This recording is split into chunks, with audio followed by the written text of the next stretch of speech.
Hi there, I'm Eric Wordweaver Sjerven, Goalie of the Ridgor folk here in East Texas, and I would like to welcome you to The Raven's Call. This is a show where I ramble on about different heathen-related subjects, just kind of whatever strikes my fancy, sets my mind on fire at the time. Big UPG warning at the beginning of the show, this is my take on heathenry. I am a modern heathen. I'm not what you would call a historical heathen or a hardcore recon.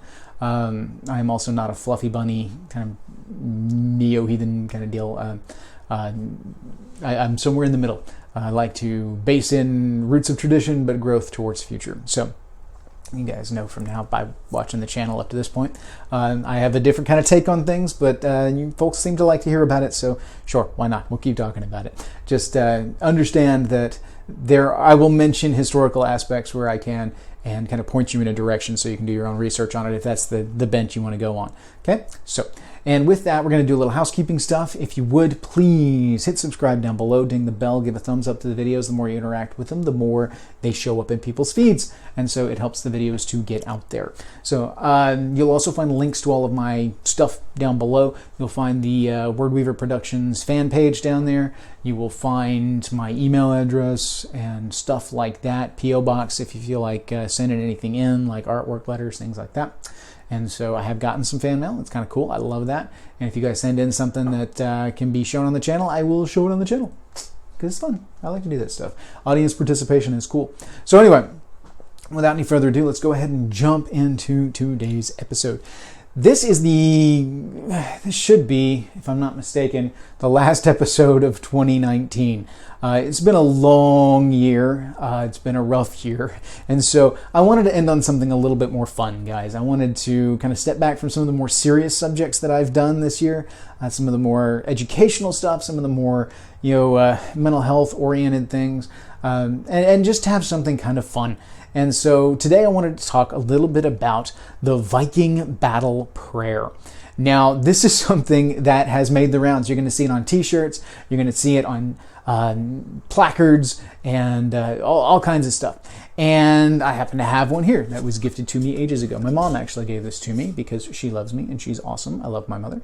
I realize that the video is probably flipping this around because it's the front-facing camera, and so it probably doesn't show up where you can read it, but that's okay. I'm going to read it to you here in a minute in case you haven't heard it, but I guarantee you've heard it before, okay?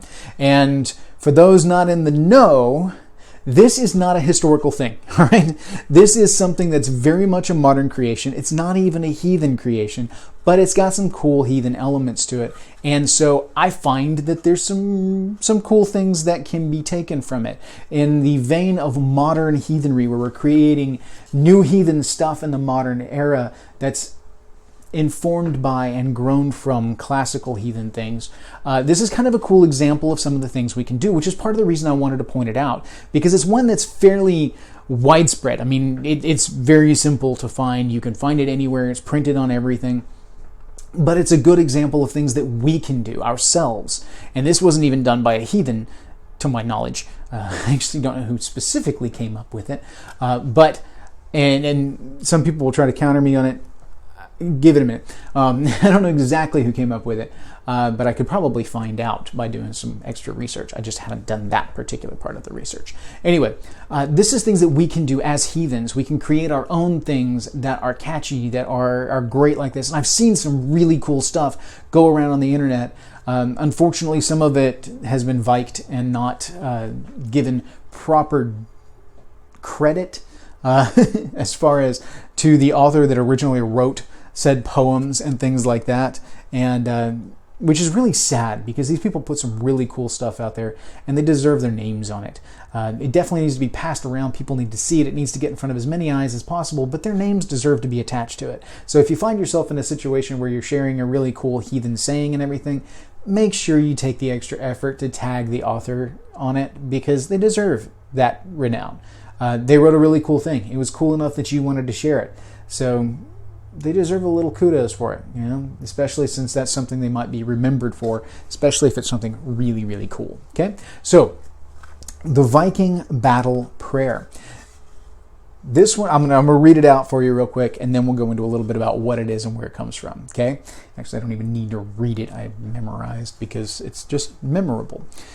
This is the one that goes, "Lo, there do I see my father. Lo, there do I see my mother. my sisters and my brothers. Lo, there do I see the line of my people back to the beginning. Lo, they do call to me and ask me to take my place among them in the halls of Valhalla, where the brave may live forever. Yes, I looked at the thing. I know I have it memorized, but I second-guessed myself. You know how that goes. That's a really cool poem, isn't it? You know, it's something, and I'm sure by now you're like, oh yeah, I know that. I've heard that before. Isn't that from a movie? There it is. This was originally in The 13th Warrior, which if you're not familiar with The 13th Warrior, I don't think I've done a review for it yet on the channel. When I get back to doing my reviews, if I get back to doing my reviews, depends on how this Kappa stuff shakes out. I intend to kind of cover a little bit of that. But in gist, The 13th Warrior is the theatrical representation of Michael Crichton's book, The Eaters of the Dead, which is largely based on the story of Beowulf, coupled with the writings of Ibn Fadlan.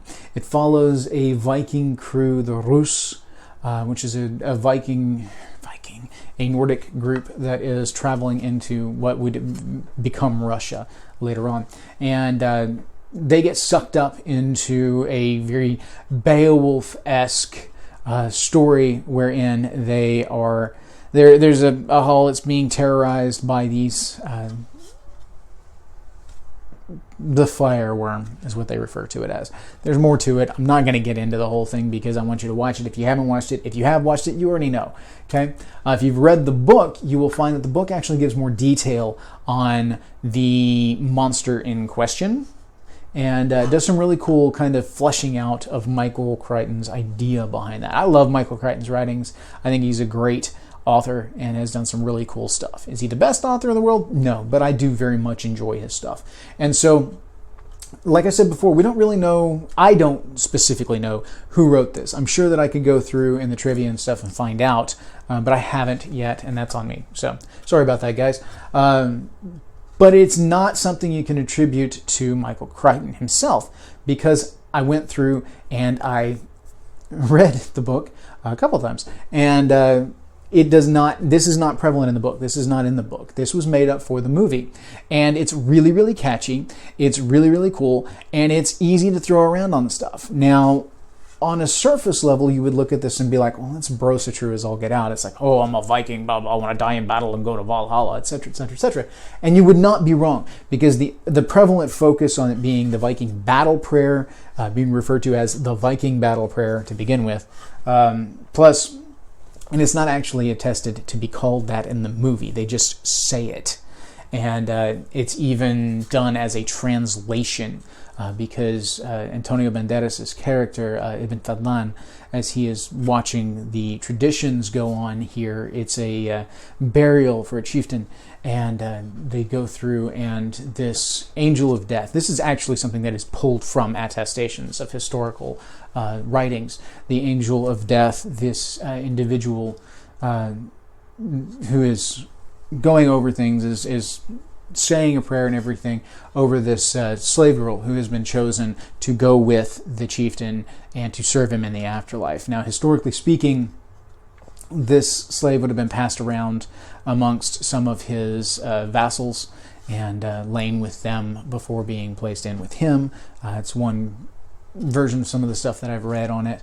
But essentially, she's treated in a position of high respect and high honor, because she is the designated individual to accompany this chieftain into the afterlife and to be with him. And then in the end, she is sacrificed and placed on the ship with him and burned, at least in the book and in the movies. That's how it goes down. Now, the burning of the ships and everything, that's not... The whole Viking burial aspect does not necessarily hold up to the test of time. You go back and look, and actually most royal burials were ship burials, but they weren't burned at sea, at least not the ones we have record of or any kind of attestation to. The reason for this being is because if they were, there wouldn't be anything really left for us to find and to back all of this up. That the whole destruction of the ship and everything would make it difficult to kind of track that, so we'd have to look at literary references and things like that. And there's not a whole lot to that. I don't think I know of any, actually. Most of the ship burials were actually ships buried on land, where they would bury the ship and they would build this kind of hillock on top of it. And they would build a room on the ship, and they would bring the chieftain's body into this room on the ship, and then mound up over it. And ironically, interestingly, they would go in through a sidewall in this little building, and then they would wall that up. Even though it's got a door on the front of it, they would not take the body in through the door. The idea behind this being that if the body rose as a draugr, or a restless spirit, that it would be disoriented and try to go out the way that it came in, and it can't because that's been walled up. So just kind of an interesting thing. But there's a lot of ship burials that we have been able to unearth and find all kinds of grave goods with, and they've been very, very valuable to us as far as giving insights into culture and tradition. For those that are interested in it, that want to read a little bit more about ship burials, or just generally old school heathen burials from an academic point of view, H.R. Ellis Davidson, I think she was just under H.R. Ellis. It's Hilda Roderick Ellis Davidson. Hilda Roderick Ellis Davidson. I think she was just under Ellis at the time. Did a wonderful book called The Road to Hell. And I love this as a reference piece because it gives a wonderful look into archaeological digs and exploration of burial traditions. And it tracks through the period of inhumation, where bodies were buried. Interestingly enough, they weren't buried laid out in caskets like modern sensibilities have us do. Rather, they were buried kind of in a crouching position in a deep hole, and that's how they were buried before. And then, of course, there was the immolation period where the bodies were burned, and frequently the burned remains were then interred in a grave, and grave goods were put with, etc., etc., etc. And she does a really good look at all of that from the archaeological standpoints, and then she also goes into some of the more literary explorations and a lot of the imagery around the afterlife, and the look at things like Helheim and the road to Helheim, and some of the kind of tropes and mythological bases around that, as well as attestations in some of the sagas and things like that pertaining to funerary rites and burial stuff. Now, I've mentioned all of this back in my funerary rites video, but that's been a while back. At 110, 111, whatever we're at, I think 111 is what this is, episodes, you'd be forgiven to not have seen every single one of them. So I'm letting you know, I did do a video back in the day on funerary rites, and you can kind of go back and look at some of that and see some of that. So I keep playing with this thing. I'm going to set it down. But the deal with this is that the Viking battle prayer, though not historically accurate, not pulled from any kind of historical basis, is an interesting thing because it's a modern creation, but some of the sensibilities behind it are heathen.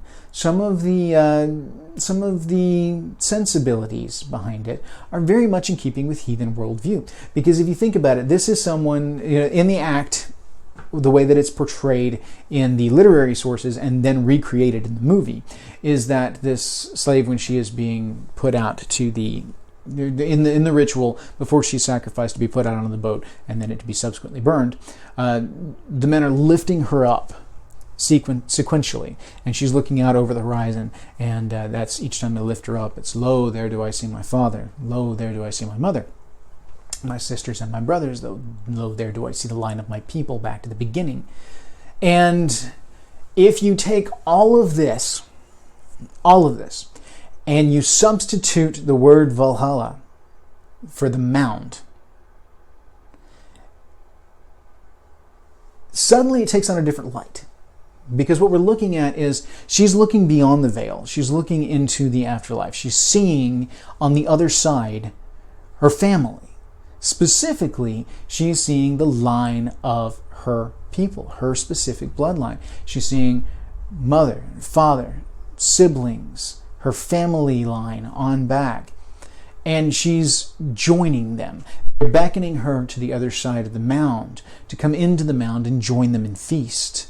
So If you take away the Valhalla imagery, which would have been very specific for warrior cult, and not appropriate necessarily within the context of this, because when you make the movie and everything, and you're playing on Viking tropes, Valhalla as the heathen paradise kind of thing, very Brosatru kind of mentality, you end up with that kind of theme going on. And I can understand why they would have chosen to do that for the movie, because they're not heathens, they're not historians. Now, interestingly enough, Michael Crichton did do a lot of research on things for the movie in order to kind of bring in some historical elements to it, his use of Norse as a language in there, and watching Ibith Fadlan try to learn the Norse language and then transitioning, because they're actually speaking Norse while they're speaking around him before he learns the language, and then he begins to learn the language,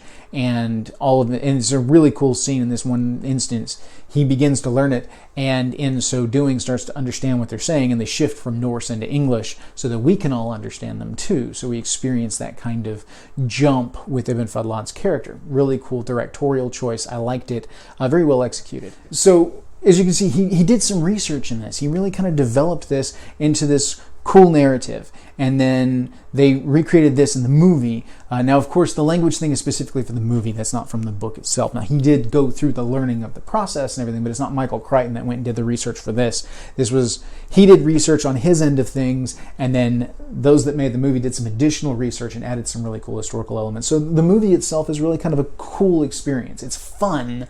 It's not something you look at for any kind of historical accuracy, but there are neat things in it. Like you see the Angel of Death character, which would have been a hedge witch, who comes and does this kind of Githia role for the funerary rites, but also cast the bones to send the guys on their big adventure where they go on and do the Beowulf style things. Now, Michael Crichton has been said to, why he wrote this was as an homage to Beowulf. Basically it was a challenge kind of thing, from what I remember correctly, where they challenged him to do something based on a classic and make it relevant and pertinent and all this stuff. And he said, okay, that's fine. I'm going to retell Beowulf, and it's going to be amazing. And he did. He retold Beowulf, and it was really fun. It was a lot of entertainment to it, and a really good book. And I really enjoyed reading it. The movie, similarly, is kind of a guilty pleasure kind of thing. It's not historically accurate by any means, but it's a lot of fun. And so I like to look at these kind of things and be like, you know what? Heathen content creators can do this. We can do these things. That's actually part of the inspiration behind me writing my book, the Saga of Bjorn Thorolfson. Shameless plug, you can find the purchase information for that down below if you're interested in looking into that. But I wanted to tell my own stories and impart a bit of my own heathenry into that and see it perpetuate. I wanted to be a heathen creator, creating heathen things for other heathens. Now, ultimately, my story was meant for my tribe originally, and then it kind of caught on, so I put the book out there for people. But we can do these kind of things. Pick the placard back up. We can do this kind of stuff. We can create our own little poems, our own little things that are catchy, and they will catch on and they will spread like wildfire if they're good. There are some tricks to making things that will catch on and things like that. The language chosen is important. The flow of things is important. The length is important. If it's a big, long, epic kind of thing, it's probably not going to catch on meme-worthy status like this has. You're not going to see it on t-shirts and stuff like that. But I have seen people write real short poems that have ended up being stolen and stuck on, mugs and t-shirts and stuff like that. Now, of course, there's a lot of copyright infringement going on there, and I don't like to see that. But I do like to see people creating heathen-related stuff and supporting one another in this heathen creation. I did my big episode 100 on heathen artisans and the creation of heathen-related things. And I want to see more of that from you guys in the coming year. I want to hear what you've got going on. I want to share some of your stuff. Now, herein, I wanted to talk a little bit about the heathen elements behind this poem. I talked about the fact that if you substitute mound for this, she is looking at her family. She's looking at her mother and her father, her siblings, her line of her people back at the beginning. That's very much a heathen virtue. We are talking about mound culture here, where you pass from the physical material plane through the mound, the permeable membrane, into the afterlife. You are joining the spirits of your ancestors and sitting at feast with them. Now, removing the concept of Valhalla or any of the godly halls, and looking at it from the mound culture type of approach, which is historically accurate, you see a sentiment like this being very appropriate. You see someone essentially calling out to the family line and creating that connection. It serves the role of Psychopomp, which the Psychopomp is an entity whose role it is to guide the spirits of the living to the afterlife. And so that's a really cool thing to see personified in what is essentially just kind of a cool poem from a movie. You see someone who is establishing a line with the ancestral line. That connection, they're dialing it in. And then they are bidding this person safe travel to join the ancestors. And they're doing so from the point of view of the individual who is passing over. Now keep in mind that this was done up in accordance with a sacrifice, so the person about whom the poem is written is still alive and about to die and therefore pass over. But this is the kind of thing that does go along with the idea of that psychopomp mentality, that kind of trying to help guide the soul of the living over into the afterlife, into the mound, to rejoin with their ancestors and sit at feast. And that, I think, is a beautiful thing. So that's just a cool little thing that was in a movie, and yet still has a very heathen sentiment to it. It's a very real thing, and it's essentially a throw. It's an entirely modern creation. It is not historically based in anything. It's not jacked from some ancient script somewhere. It's not a paraphrase of something else. It's a modern creation written by some person in the modern day for a Viking movie, in how they would view a Viking funeral or Viking sacrifice of this nature going on, based on the limited understanding that they have from their research, which is essentially what we're all doing. We're trying to create our own traditions, our own practices, and we're doing so based on what research we have and what we can do. We're learning where we can, we're taking what we can inspiration-wise, and then we're creating something of our own in the modern day. This is the key root of grassroots heathenry. This is building tribal identity. If someone were to go through and write something like that as a funerary rite, and then that be recorded within their tribe as this is how we do it. This is Thu for our tribe. This is how we help the souls of our people pass on to their ancestors. I find that to be a beautiful thing. Not just a beautiful thing, but a commendable thing. I see it as something that more people should do. So we can write and we can make art and we can do all these things, but we need to integrate those things within ritual. We need to, like Sigdrifa's prayer. You get the prayer from, I believe it's Sigdrifamal, where it's the Hail Today, etc., etc. I don't have that one memorized, but where we're greeting the day. It's a morning ritual. I've seen a lot of people take on that particular stanza or set of stanzas as a morning ritual, and they will stand up and they'll recite it to the sun as the day joins, and they want to have a good day, and they'll do that as a morning ritual. Now, there's nothing wrong with that. I like it as a tradition.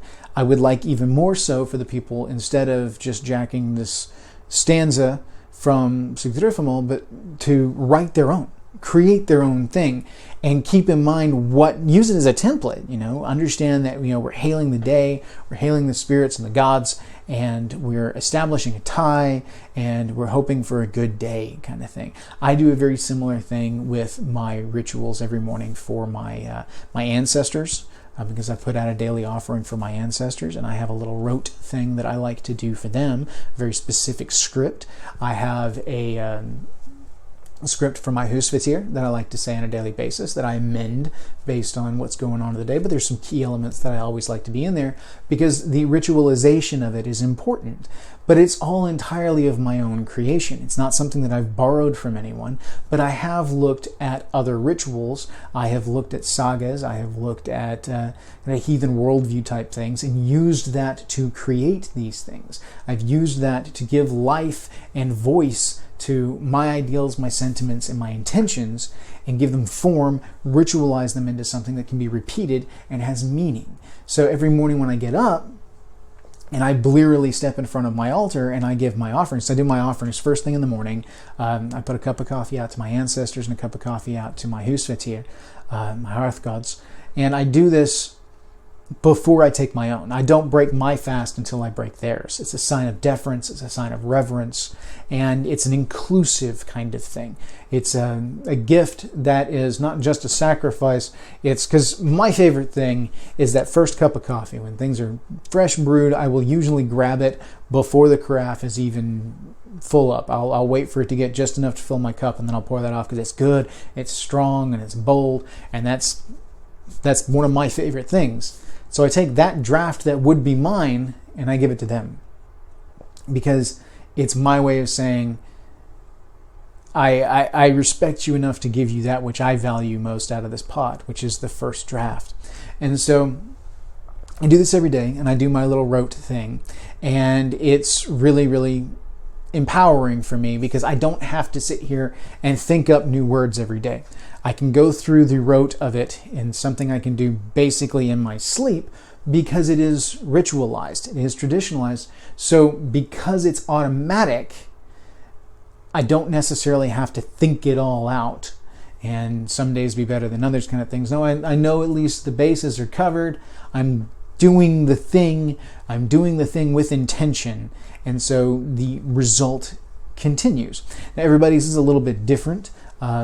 Usually when I do bigger things, I will do new scripts, and I don't usually script my stuff out beforehand. I usually do kind of an off-the-cuff kind of thing, but I do have key points that I try to include in each of my rituals in order to make sure that everything is where it should be and the effects are what we would like them to be. I like to make sure that connection is made, the proper message is sent, that the sacrifice is established as meaning something and why. So I go through this every day, where I'll go through on the big rituals and do this kind of thing. So this is a way that we can integrate our art into our ritual, at least as far as written word kind of elements go. We can create our own things like these kind of prayers, and we can use them ourselves. And that's fine. You don't have to use somebody else's script. As a matter of fact, I encourage you to write your own stuff, to build your own thing. You didn't think we were going to go down this kind of an alley talking about the Viking battle prayer today, did you? No. But this is where I see things. I take something like the Viking battle prayer and I go, okay, that's a good example of things that we can do ourselves to build and to create and to build tribal identity, hearth identity, and establish ourselves as modern heathens. So that's where I go with this. My brain works in weird ways sometimes, but hopefully this will spur some kind of insight for you guys, some inspiration maybe to go out and create your own things, to create your own prayers and stuff. I have one that I did back in the day that I used to use all the time, which was very basic, but to kind of give an example of something that could become rote and be able to be a good ritual on a daily basis. This is one I used to do before I amended to the current scripts, which I'm not going to share the current scripts because those are mine and those are for my ancestors and for my Husvitir. They're not for public consumption. But blessed am I on Midgard in the eyes of the Aesir kept, that I may walk upon Ymir's flesh, wrought by godly might, guided by my ancestors, and aided by the Vetir of the land. Lucky am I to have the kith and kin I do. As such I say hail. Hail to the gods and goddesses on high. Hail to my ancestors. Hail to the Vetir. And hail to my folk. Hail. That's a simple prayer, simple thing that hits all of the notes, that hits the gods and goddesses, hits the ancestors, hits the Vetir, and hits the folk, that hits the religious, the spiritual, and the cultural elements of heathenry all within one little thing. It's a cool deal. You're welcome to use it if you want to. I don't care. It's not copyrighted or trademarked or anything like that. But it's just kind of a cool little little thing that I did, and that I did for ages as that one thing when I was very early in my heathenry and was doing kind of a catch-all ritual in the morning. I have since broken things down into individual rituals because I find individual rituals to be far more effective and far more meaningful as building a relationship with those particular entities. The problem with a ritual like the one I just recited is that it is broad-based, kind of scattershot, and catches everything. There's nothing necessarily wrong with that. Symbol catches all of that and rolls it into one, at least within the 3-round system that my tribe likes to use. I realize the historical classical symbol is a little bit different, but within the context of the 3-round gods and goddesses, ancestors, dearly departed, and the toasts, oaths, and boasts, that hits the religious, the spiritual, and the cultural side all kind of rolled into one. So even though that's not necessarily inappropriate based on that kind of correlation, I find those kind of morning offerings to be more effective if they're targeted. It does more to build the relationship if I step outside of that scattershot and really kind of focus and hone in on the purpose of that ritual and to whom it is, etc., etc., etc. And so, but all these things are things that I have created myself, and they are deeply meaningful to me, and I'd like to see the same thing for you guys. Build your own rituals, build your own sayings, do these things, but make them your own, and really embrace that. Don't feel like you are obliged to use somebody else's stuff when you're perfectly capable of doing it yourselves. It's more meaningful, it's more powerful in that. And using items, ritual items that you have built yourself, are usually more powerful or more connecting than using ritual items that you've purchased and things like that. Not that purchased items aren't effective, because again, like I mentioned back when we were talking about gift giving around Yule, the money that you earn in order to buy those things is your blood, sweat, and tears made manifest into financial currency.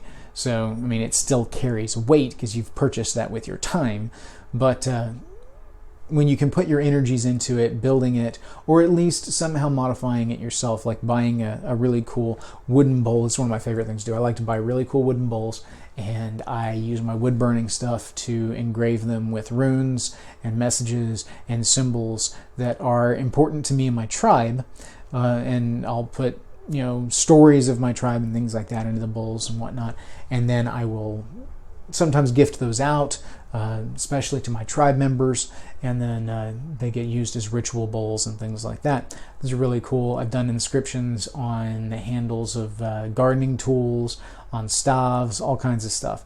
That's a different way that you can use your skill to integrate into the religious practices and spiritual practices that go along with heathenry.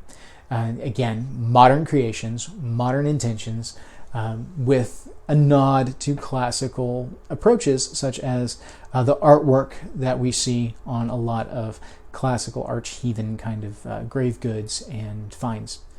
So these are really cool ways that we can use our skills, our modern creations, and to create heathenry ourselves. It's to live heathenry. It's to be heathen.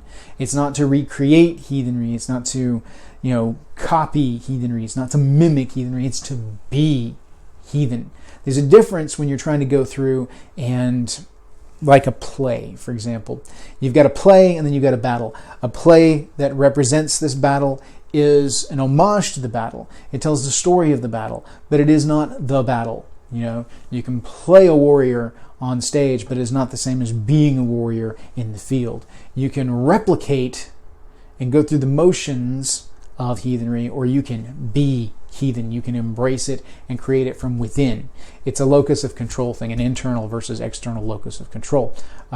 If you are simply regurgitating that which you have learned and copying something else, then it all comes from out here through you to that, versus something that is born within here and then is brought out. That is strong heathenry. Not to say you can't do the other and that it's ineffective. I mean, it's still there, it's still effective. It's just not as effective as if it came from in here and from within your mind. Thank you guys for watching. I really appreciate your support and everything. Like I said, this should be the last one for 2019, I believe. I got to go back and look at my calendar, but I think that's where this is going to fall out.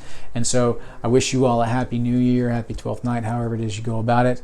And I hope your 2020 is wonderful and full of luck, light, and happiness. Hail to you all. May your hearth fires burn bright.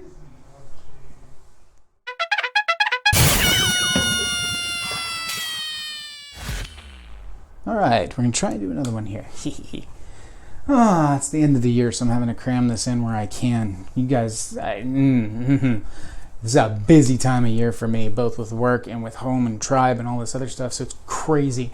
And I'm trying to fit these in, so this next one's going to be kind of fun. Of course, you've already watched it by this point because we're into the blooper reels. So hopefully you will understand that I needed something that was a little more lighthearted and just kind of easygoing for this particular video, because it's been a long year and I just kind of want to end on something fun and entertaining. So fun and games.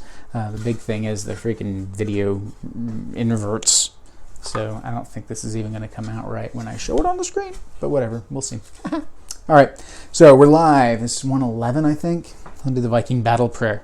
3, 2, 1, let's jam. This is a show where I ramble on a different about bad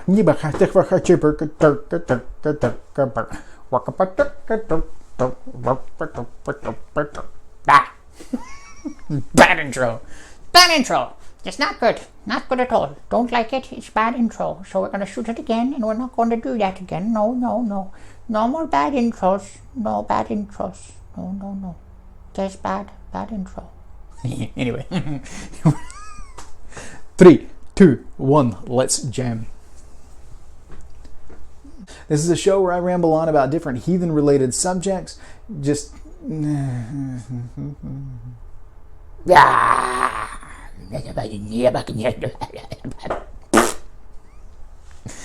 Bad intro. No more bad intros. They're just not good. Don't like them. Not at all. Bad intros. Alright, one more time. Okay. Let's do it. Okay. 3, 2, 1, let's jam. And so got all of this going on. Pause. Damn it, I lost my train of thought. I lost my train of thought. I lost my train of thought. Lost my train of thought. The language. Where are we going? All right, anyway, yeah, the historical side of things. Yeah. 3, 2, 1, let's jam. Intercom. Hit the intercom. Intercom. Meh. So, back in 3, 2, 1, let's jam. Alright, intercom. I tell you what, I really wish I'd gone through and turned off the intercom before I started this thing. It would have been so much easier for me just to have gone through and hit do not disturb, but I didn't, and then the intercom went off and I was like, it'll be alright, there's no problem, it'll sit there and go off once and then I'll never have to deal with it again. But no, it's gone off like 4 times during this one production. It's driving me crazy. Anyway, we're back in 3, 2, 1, let's jam.